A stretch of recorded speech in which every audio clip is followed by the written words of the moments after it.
for every 45 households on the waiting list. In Hyde, Vicky and her children are desperate for a home. They've now been staying with her parents in their one-bed flat for 9 weeks. At Vicky's Housing Association, they have completed the weekly allocation of homes. Unfortunately, Vicky, I've got a bit of bad news about, the properties that you were bidding on. The tenant of that property gave us a tenancy, but now she's decided to retract it. Right, I checked first thing for you, and there's no 3-bedroom houses. Keep in touch with me. I'm always there if you need a bit of advice or a chat. Just give me a call. All right, then. See you, love. Bye-bye now. Bye.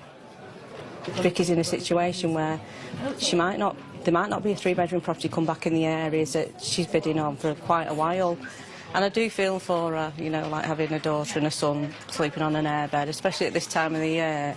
But the good thing that Vicky's done is widen her choice of areas. She's not just bidding on Denton now, she's bidding on surrounding areas, so that in itself gives her a better chance.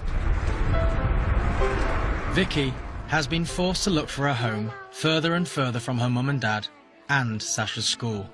I've had to go further afield than what I wanted because there's so little 3 bedrooms coming available to actually bid on. So yeah, I've had to broaden my horizons a bit. I've bidded on the property, new development one, in Ashton, 3-bed, which is what I need. So just fingers crossed, just sit and wait and see what happens. But Vicky is concerned that living in a different town would prove an added pressure for the family. Knowing Sasha's got to go further afield, it worries me that I'll end up going with her. I'd end up taking him to school, meeting him after school.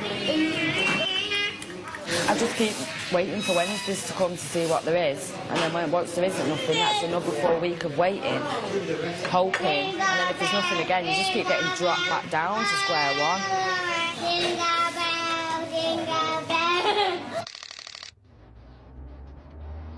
Since Vicky and her children started sleeping on the floor of her parents' flat. Although she will be happy with a 2-bed home, regulations mean she can only apply for a rare 3-bed house. So far, she's been unsuccessful.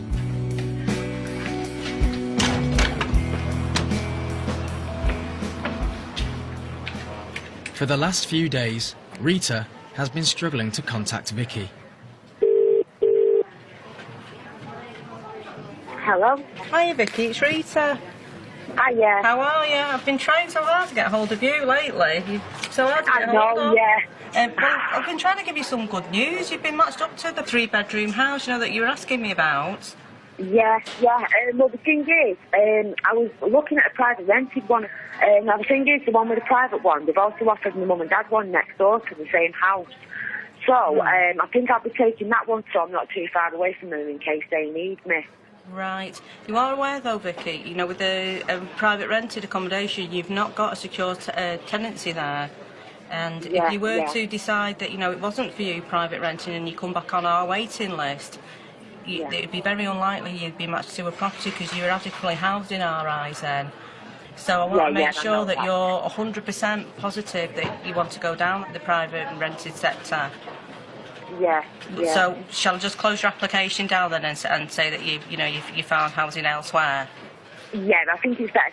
And obviously nobody else is hanging around, who needs the houses. Right, yeah. Who's next in line. But I do appreciate everything you've done for me, I do.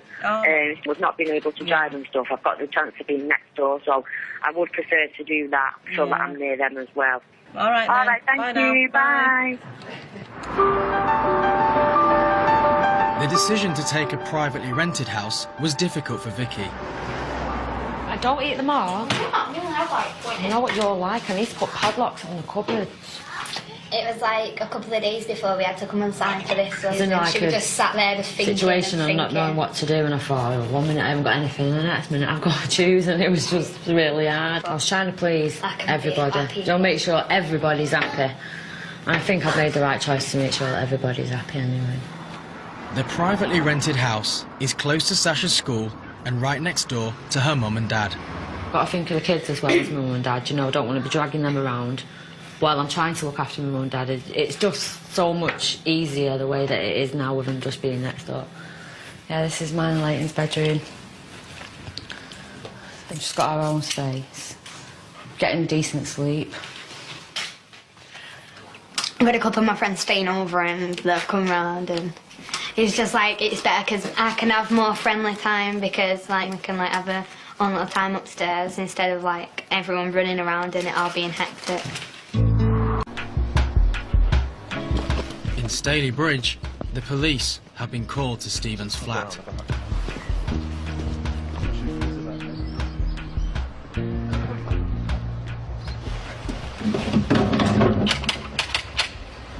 Hello, Stephen.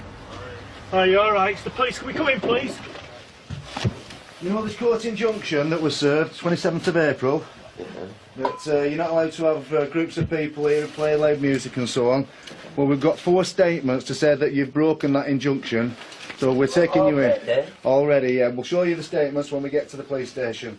Okay? Come on, Stephen, up we get, mate. Go round this way, mate. Go down the station, get it sorted out. Yeah, come on, mate. In the back, mate.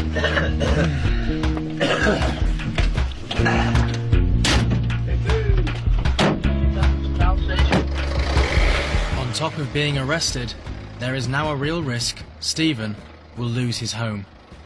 I don't know what's going to happen if he's turned out of that flat. I don't. Suppose it'll be down to me, and then the rest of the family will fall out with me then. I'm between the devil and the deep blue sea, really.